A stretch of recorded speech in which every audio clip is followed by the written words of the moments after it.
माधवपुर गांव में रात के लगभग 1 बज रहे थे और बनिए के घर में सब सोए हुए थे। राजू और उसका साथी शंभू घर में कूद के चोरी करने के लिए घर के पीछे बैठे होते हैं। मैं घर के अंदर कूदता हूँ, अगर कोई उठ जाए तो मेरे आवाज देते ही सबको मार देना, ठीक है? अरे भाई तू फिक्र मत कर। राजू फिर अंदर कूदता है, लेकिन बनिया पैरों की आवाज सुन के अपनी बीवी से बोलता है, आज तो मैं इस चोर को छोड़ूंगा नहीं।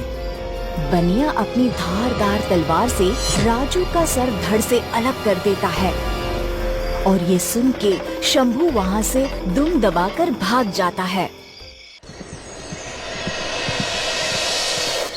अगली सुबह सभी गांववासी बनिए के घर इकट्ठे हो जाते हैं। बिल्कुल सही कहा साहब आपने। इस चोर ने तो सबकी नींद खराब कर रखी थी। कितने लोगों की जमा पूंजी चुरा के उन्हें बर्बाद कर दिया। सही हुआ, यही होना चाहिए था। माधवपुर का ही निवासी था राजू, फिर भी किसी को पता नहीं चला। राजू मारा गया तो क्या हुआ, उसका बेटा तो जिंदा है। अब राजू की जगह वो चोरी करेगा, हमें इसे रोकना ही होगा। बुलाओ फिर देबू को। नहीं, उसके घर ही चलो। राजू के घर गांव वाले पहुंच जाते हैं और राजू के मारे जाने की खबर सुनकर वहां राजू की माँ पत्नी का रो रो कर बुरा हाल था। माँ, वो चोरी नहीं कर सकते, गांव वाले बाहर इकट्ठा हो गए हैं। मुझे मेरे बेटे पर विश्वास है, वो ऐसा कभी नहीं कर सकता। अरे बाहर आओ। अब ये चोरों का परिवार बहरा होता है क्या? बाहर आओ शंभू, बाहर आओ। माँ, पिताजी सच में चोरी तो नहीं करते थे ना? नहीं, मैं इस बात के साथ नहीं जी पाऊंगी। माँ, गांव वालों को जवाब देना होगा, वो दरवाजा तोड़ने के लिए आ रहे हैं। चल बेटा, बाहर चल, हमने कुछ गलत नहीं किया है, हम सत्य के साथ खड़े रहेंगे। देबू और उसकी दादी अब बाहर आते हैं। अंदर छुप के बैठने से तुमने सोचा तुम बच जाओगे? हरगिज नहीं। अरे चोरों का खानदान ऐसा ही होता है, मक्कार कहीं के। साहब जी माफ कीजिए, हमें चोरी की भनक भी नहीं थी। हमारे माथे पर तुम्हें बेवकूफ लिखा हुआ दिख रहा है क्या? राजू चोरी का सामान बेचकर उस पैसे से घर चलाता था और तुम्हें इतना भी नहीं पता कि राशन कहाँ से आ रहा है? साहब, ये आप क्या बोल रहे हैं? आप कृपया माँ से ऐसा ना कहें, हमें सच में कुछ नहीं पता। अरे बताओ, चोरी का पैसा कहाँ है? अरे इनका चोरों का खानदान है, अब पकड़े गए तो इनकी जुबान पे ताला लग चुका। चलो वापस चलते हैं। महीना भर बीत जाता है, दाल चावल अनाज राशन सब खत्म हो जाता है। पोते और दादी की हालत बद से बदतर हो जाती है। देबू काम ढूंढ कर थक जाता है, लेकिन सब उसे चोर का बेटा कहकर भगा देते हैं। हे भगवान, दया करो, मुझे काम दिला दो। माँ की तबीयत बहुत खराब है। कल ही माँ ने कहा था कि पंसारी की किराने की दुकान में हाथ बटाने वाली की जरूरत है, पहले वहाँ जाता हूँ।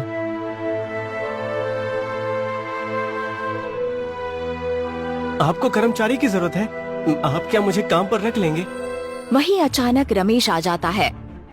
अरे पंसारी, तुझे पता नहीं है कौन है? ये उस चोर राजू का बेटा है, जिसे बनिया जी ने चोरी करते वक्त पकड़ के मौत के घाट उतार दिया था।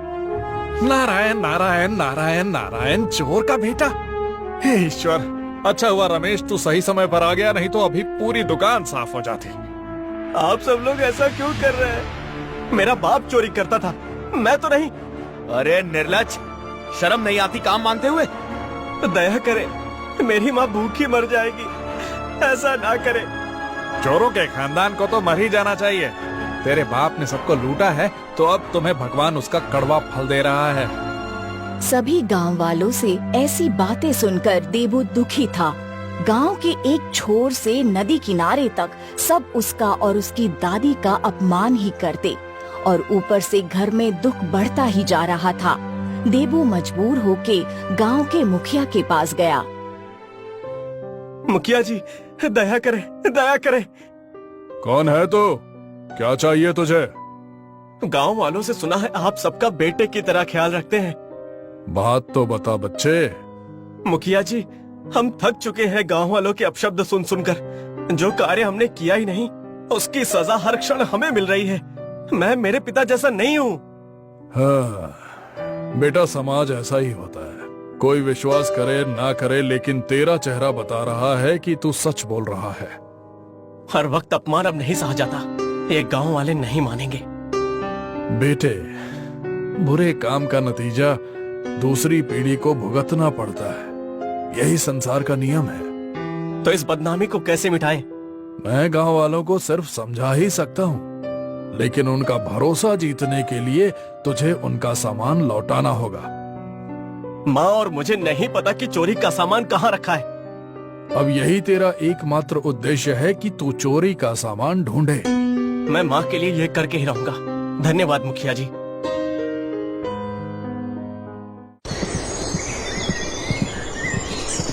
अगली सुबह देबू माँ को मुखिया की हर बात विस्तार से बताता है। तेरे पिताजी रात तक नहीं लौटते थे। मैंने कभी नहीं सोचा कि वो चोरी जैसा घटिया काम भी करते हैं। मैं भी नहीं समझ पाया कि बचपन से आज तक पिताजी ने मुझे चोरी के रुपयों से पाला। माँ, क्या आपको और कुछ पता है? और कुछ नहीं पता। हाँ, याद आया, तेरे पिताजी का एक साथी था। साथी? वो कहाँ रहते हैं और कौन है वो?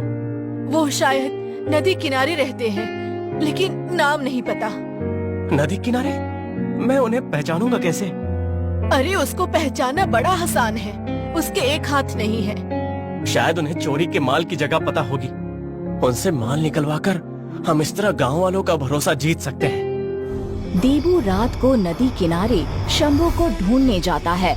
वो देखता है कि एक आदमी जिसके हाथ नहीं है, वो एक घर में घुस रहा होता है और चोरी छुपे बातें सुनता है। अजी, राशन खत्म होने को आया है। अब क्या करूं, तुम ही बताओ। अरे, आपने जो पैसा छुपाया है वो ले आइए। उससे घर काफी दिन चल जाएगा। अरे, राजू को मरे कुछ ही दिन हुए हैं। गांव वाले हमें चैन से जीने नहीं देंगे। काफी गुस्सा है वो। क्या गांव वालों को तुम्हारा नाम पता है? नहीं ना? नहीं तो हमला करने नहीं आ जाते। गांव वालों ने तो देबू और उसकी दादी का जीना हराम कर दिया है, जैसे उन्हें चोरी के माल के बारे में पता हो। अच्छा जी, फिर तो सिर्फ हमें ही पता है कि सामान कहाँ है। मेरी अर्धांगिनी, जी हाँ, अब उस सामान पे सिर्फ हमारा ही हक है।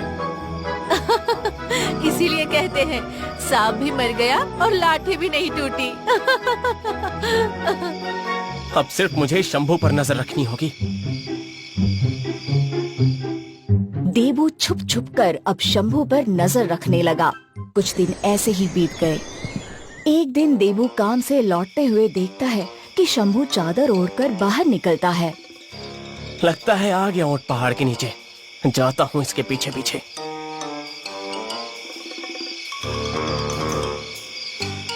इस पीपल के पेड़ के नीचे ही सारा काला धन रखा है।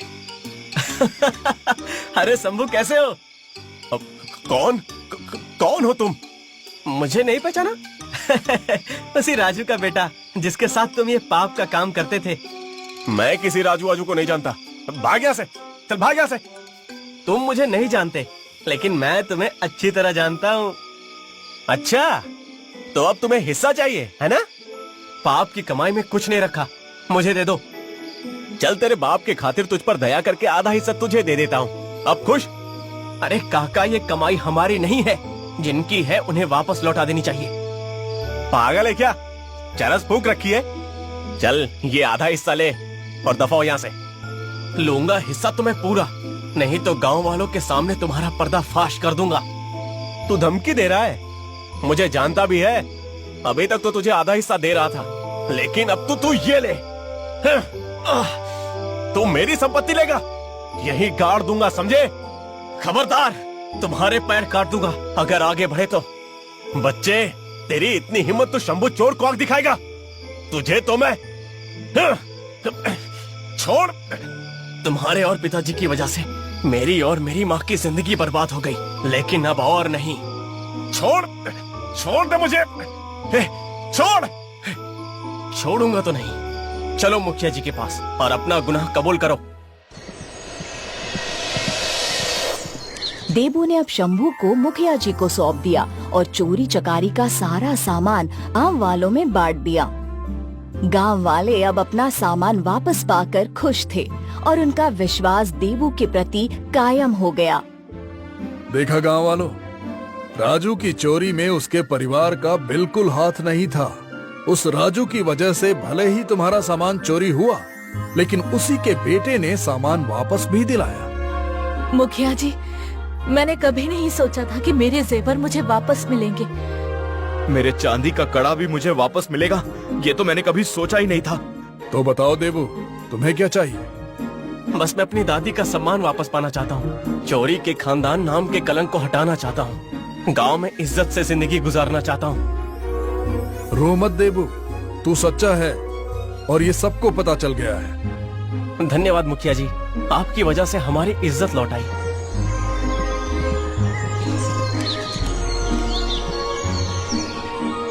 देखो माँ, अब हमें कोई चोर के नाम से नहीं बुलाएगा। आज तूने मुझे नई जिंदगी दे दी। हाँ माँ, आज से हमारी नई जिंदगी की शुरुआत है।